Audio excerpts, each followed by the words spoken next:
Legislative statement, Mr Speaker, on the Crown Minerals Amendment Bill. That legislative statement is published under the authority of the House and can be found on the Parliament website. I move that the Crown Minerals Amendment Bill be now read a second time. Why is this bill needed, sir? To overcome the most dismal, destructive decision visited upon the energy landscape of New Zealand when the Gangrene Tag Team decided to cancel the oil and gas industry in New Zealand. Not only, sir, not only did they destroy the appetite of the investment community to back our country and use Indigenous resources, no, they went in terms of a foolish flight into the future that everything would be devoid of emissions, and here we are importing Indonesian coal as a consequence of the Gangrene Tag Team. Make no mistake about that. Of course, sir, we need natural gas. It not only represents a fast track. On the point of fast track, wait, there is more good news. There will be a host of energy projects. There will be a host of mineral projects, but I must not be diverted. Electricity generation cannot rely solely on geothermal, hydro, shall I say wind and solar. Therefore, we need a renewable resource, and we have acres of it, hectares of it, miles of it, indeed off the coast of the South Island.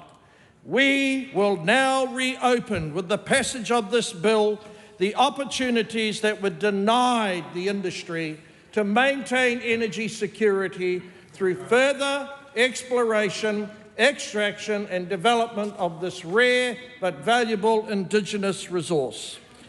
Our gas fields have been in decline, driven down by the ban decision, at the point at which investors, explorers and those companies who had grown to love New Zealand, and they were given the cold shoulder by that regime, by that Prime Minister, with that vanity-seeking decision which will go down as the worst decision ever visited upon New Zealand's energy policy, environment.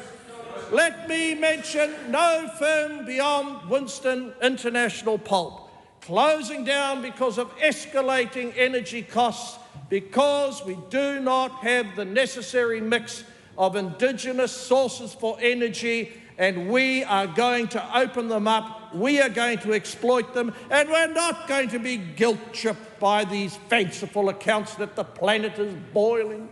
We are lifting well beyond our weight as New Zealanders, not only in creating food, but showing that technology and common sense will maintain the quality of life highly sought after by millions of others who seek to come here. We need communities that are strengthened by having access to energy that is reliable and secure. We cannot throw our lot purely on renewable resources that suffer intermittency, and we need to move beyond Indonesian coal. It is a tragedy, sir, that because the Gangrene duo destroyed the gas industry, now we have worsened our current account deficit, bringing in Indonesian coal that will transition to something better, otherwise known as New Zealand-based gas. Not only will we get rid of this wretched ban offshore in Taranaki, it will send a signal to the rest of the world that this government is open for business. This government knows that a transition must take place. But what fool leaps out of an aeroplane, believing that they're going into a new transition without a parachute? A fool dressed in green. That's who does that. Now, since the ban was announced, we've watched a dwarf-like condition emerge in our natural resources sector. from 88,000 square kilometres to just over 8,000 in terms of permitted exploration. The reversal of this foolish, dangerous, juvenile, puerile pursuit of climate purity will be reversed, and we will now find ourselves in the clover-rich territory of many applications to develop our petroleum resource. Beyond seeking further applications for petroleum exploration, we will also have a very efficient process for allocating those permits. This will be called the block offer, and it will be defined, like this government, through the feature of common sense and pragmatism. There will be alternative permit allocation systems. Now, there has been, sadly, the development of misinformation around decommissioning. For the benefit of the House and the thronging number of people watching this speech, I can assure you that the regime that's been put in place, sir, to deal with decommissioning is not only based on a clear understanding that we must manage the risks in a fashion that what regulations are put in place are proportionate to the risk. No more of this business of understating costs and overstating risks. From time to time, this industry sadly has been misrepresented, and we all know, and we've learned some valuable lessons in terms of the Tamarin imbroglio, but we cannot burden the investment community with such stringent regulations that they no longer are willing to invest invest in our country. Therefore, there will be flexibility in how mandatory financial instruments are held. There will be a limited trailing liability. By that, I mean there will be the ability for the state, in the event that a very ugly occurrence takes place, for people to be held responsible. And we will ensure that our decommissioning strategies, our decommissioning practices are commensurate with other jurisdictions, something that was sadly ignored and abandoned by the last regime. I cannot, sir, overstate how dire our energy situation is in New Zealand.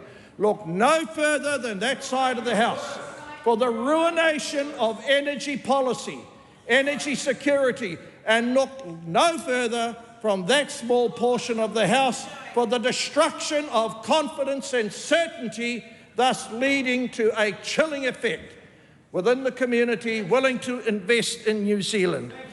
Now, this bill means that capital will be freed up.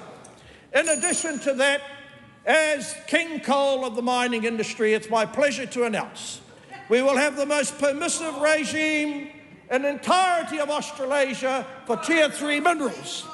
These are relatively risk-free minerals activities, and we want to free these investors, want to free these fossickers, want to free these people who are actually going to develop jobs, develop industry in mineral-rich areas from the unnecessary deadweight hand of the bureaucracy, other than the light touch that may from time to time be required.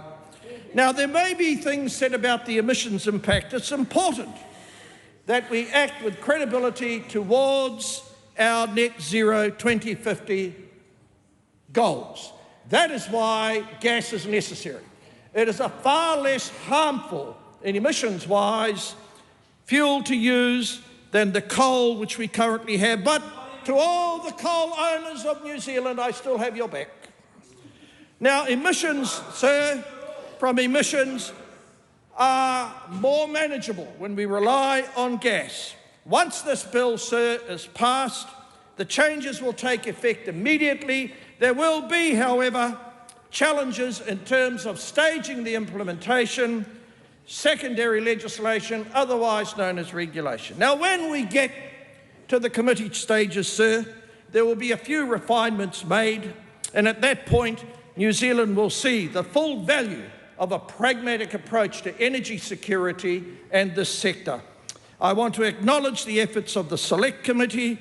I look forward, sir, to seeing the amended Crown Minerals Act serve New Zealanders now and into the future. I commend this bill to the House.